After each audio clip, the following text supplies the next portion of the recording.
30 minutes. Napaka-importante nun. Ibig sabihin, pag sumobra doon, pwedeng mag-herniate yung kanyang brain tissue. Pwede siyang mamatay. Kaya yung pag binigay mo, kasi usually they are containing 250 ml or 500 ml bottle. Okay. Lalagyan mo ng marka, drawingan mo yung level kung hanggang saan. Siyempre, busy ka. Again, going back, you're alone, you are catering to 150 patients, pati yung bantay, i-involve mo. Ako ganun Mrs. Ito ho ay pampaihi, ano? Ngayon, at pampababa ito ng pressure ng tubig doon sa utak ng pasyente mo. Ang ibibigay lang natin, 200 ml. Pag nandiyan na sa guhit o malapit na sa guhit, tawagin mo ko. Pag sumobra yan, bababa yung utak mo sa likod, mamamatay yung pasyente mo. Wala ka ng pasyente, patay na. Okay? Bantayan mo yan. Pag namatay pasyente mo, hindi ko kasalanan. Dalawa tayo magbabantay, sabihin mo sa akin. Ayun yun. O, repeat. So, meaning, it has to be given fast drip. Okay? Ngayon, pag binigay mo yan ng slow drip, mga ganun-ganon, hindi yan mag-i-effect yung monitor mo. Kaya nga sinasabi ng doktor, fast drip, please. Yun ang purpose ng mga fast drip, slow drip, at saka 2 kVO. Mga ganun yun. Ano nga yung 2 kVO? Ilang drops per minute? Ilang big drops per minute ang 2 kVO? April? April, absent? Present po. O, present pala. Ilan yung 2 kVO? 8. Ha? Try lang po. 8 po. Huwag kayo mahihiya. Sagot lang ng sagot. Wala namang bayad, no? Pag mali, hindi nakakahiya. Tatama natin. Ganun lang yun. Ako man, pag nagkamali ako ng sabi sa inyo, i-correct nyo ako. Hindi naman lahat ng tinatama ko, sinasabi ko 101%, no? Kahit sino. Dapat you have to learn to correct. Sa board exam, ang sagot, 10 big drops per minute to KVO. Klaro yan, ha? To KVO, 10. Sa board exam naman, madalas din itanong, RR per minute, normal. Ang sagot, 12 to 24. Kasi yung 12, hindi naman tuturo sa inyo sa classroom yan di ba? Sabi sa board exam, 12 to 24. Ganun lang. Okay, alam na natin positioning, CSF, amount, volume, where it is manufactured, etc., etc. Ano pa ba? Ayun pa. The common complication, isa pa yung binibigay sa board exam. Yung common complication is number 1, nausea at saka spinal headache. So, ibig sabihin, pagka nilagyan mo yun, it may result into sequela such as headache at saka vomiting. Again, differentiating from your sequela and your complication. Pag sinabi nating sequela, it means these are the events, okay, along the course of illness or treatment, okay, that is expected or commonly seen after a procedure. So therefore, after lumbar tap, pwede ka makakita ng tawag dito, ng vomiting o kaya headache, spinal headache o tawagin natin.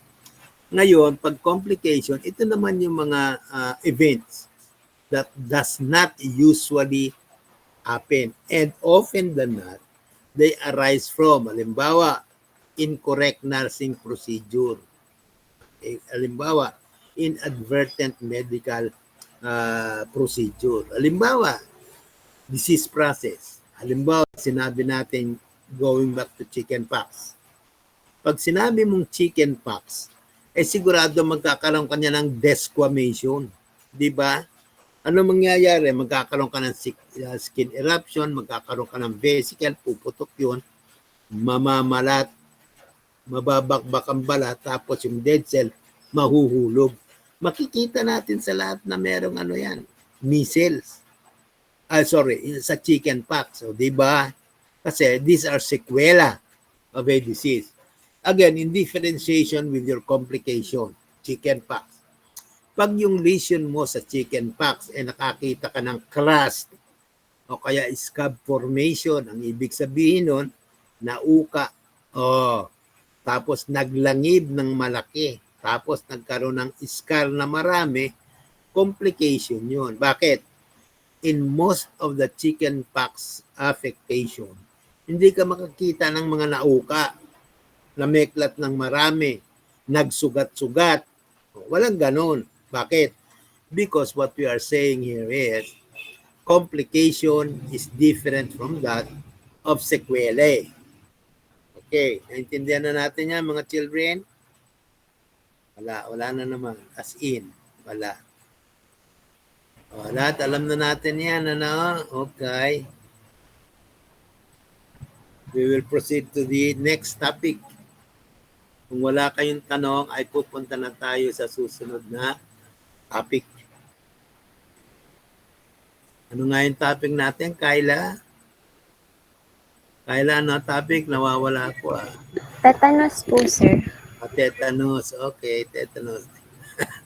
Saan ka naman tetanus ka? Pati ako, nawawala na ako sa mga sarili ko dito. Ayun. Nakita ko tuloy yung tetanus.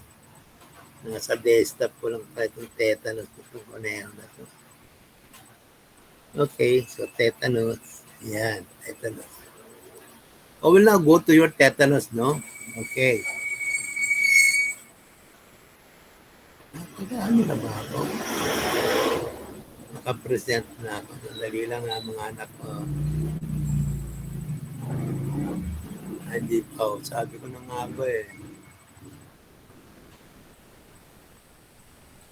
Where are you, tetanus?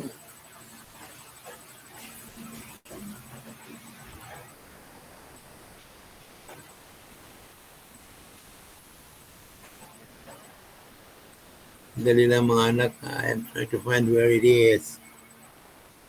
Where it is.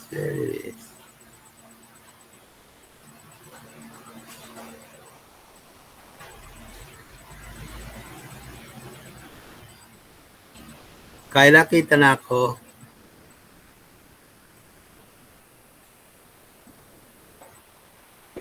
Hindi pa po naka-present, sir. Hindi pa naka-present. Naku, tingnan mo, nakakalimutan ko pa paano mag-present.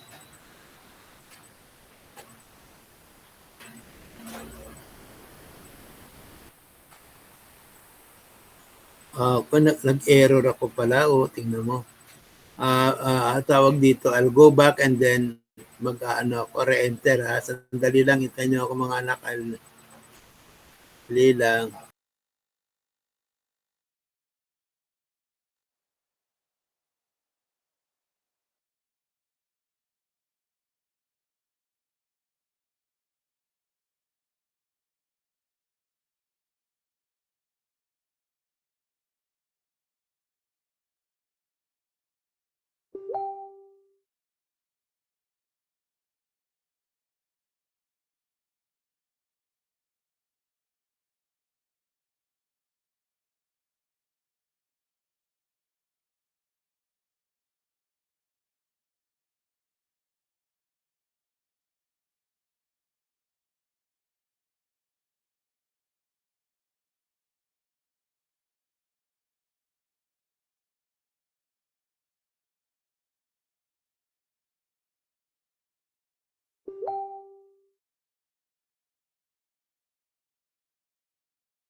Kyle, boso na ako sa screen.